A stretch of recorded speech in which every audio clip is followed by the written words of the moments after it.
சர்ப்ப கிரகங்களான ராகு மற்றும் கேது 2025ஆம் ஆண்டு மே 18ஆம் தேதி மாலை 4:30 மணிக்கு பெயர்ச்சியாக உள்ளனர்.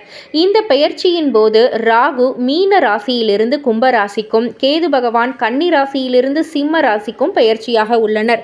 இந்த சர்ப்ப கிரகங்கள் ஒருபோதும் நன்மை தரக்கூடியவை அல்ல. இருப்பினும் அவர்கள் 2026ஆம் ஆண்டு டிசம்பர் 6ஆம் தேதி வரை அமர்ந்து இருக்கக்கூடிய இடங்கள் மற்றும் பார்வை, மற்ற கிரகங்களின் அமைப்பு உள்ளிட்ட காரணங்களால் 4 ராசியை சேர்ந்தவர்களுக்கு கேதுவின் சஞ்சாரத்தால் பெரிதும் நற்பலன்கள் தரக்கூடியதாகும்.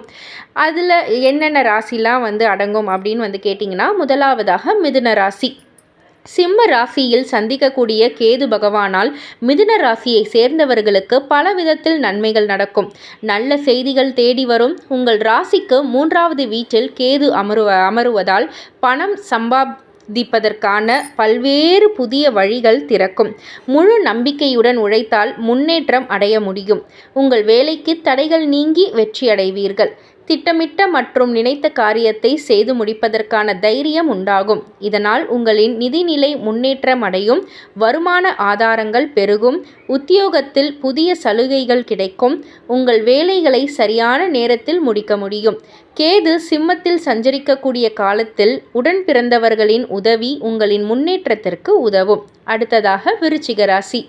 விருச்சிக ராசி சேர்ந்தவர்களுக்கு கேது 10ஆம் வீடான ஸ்தானத்தில் சஞ்சரிக்க உள்ளார். இதன் காரணமாக உங்கள் தொழில் பல நல்ல வாய்ப்பு உண்டு. அதன் மூலம் பணவரவுகள் அதிகரிக்கும். பணியிடத்தில் உங்கள் கடின உழைப்பிற்கு ஏற்ற நற்பலனை பெற்றிடுவீர்கள். மூத்தவர்களின் ஆதரவு கிடைக்கும். உங்களின் வேலை வியாபாரம் தொடர்பாக மேற்கொள்ளக்கூடிய பயணங்கள் அனுகூல பலன்களை பெற்றிடுவீர்கள்.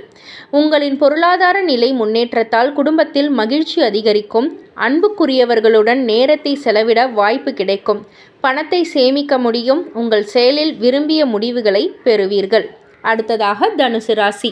தனுசு ராசிக்கு பாக்கியஸ்தானத்தில் கேதுவின் சஞ்சாரம் நடக்க உள்ளது. இதன் காரணமாக உங்களுக்கு வேலையை சிறப்பான முன்னேற்றம் கிடைக்கும்.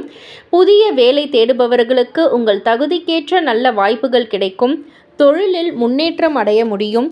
நிதி பிரச்சனைகள் தீரும். ஆரோக்கியத்தில் முன்னேற்றம் ஏற்படும். பணியிடத்தில் மேலதிகாரிகளின் பாராட்டும் ஆதரவையும் பெறுவீர்கள். சிலருக்கு பதவி உயர்வு, சம்பள உயர்வு ஏற்படும். மாணவருக்கு படிப்பில் சிறப்பாக செயல்படுவார்கள். மீனராசி. மீனராசிக்கு 7.5 சனி நடக்கக்கூடிய காலம் என்றாலும் ராகு கேதுவின் பெயர்ச்சியில் ராகு உங்கள் ராசியை விட்டு விலகுவதோடு கேது உங்களுக்கு சாதகமான இடத்தில் அமர்கிறார். இதன் காரணமாக உங்களின் நிதி நிலை முன்னேற்றம் அடைய உதவுவார். உங்களின் தைரியம் அதிகரிக்கும். மனதில் பயம் விலகி சிறப்பான முன்னேற்றம் அடைவீர்கள். பணத்தை சேமிக்க முடியும். குடும்பத்தினருடன் நேரத்தை செலவிட வாய்ப்பு கிடைக்கும். உங்கள் தொழில் மற்றும் பணம் தொடர்பாக நன்மைகள் ஏற்படும். வீட்டில் திருமண மங்களகரமான நிகழ்ச்சிகள் நடக்க வாய்ப்புள்ளது. வேலை வியாபாரம் எதிர்பார்த்த முன்னேற்றம் உண்டாகும்.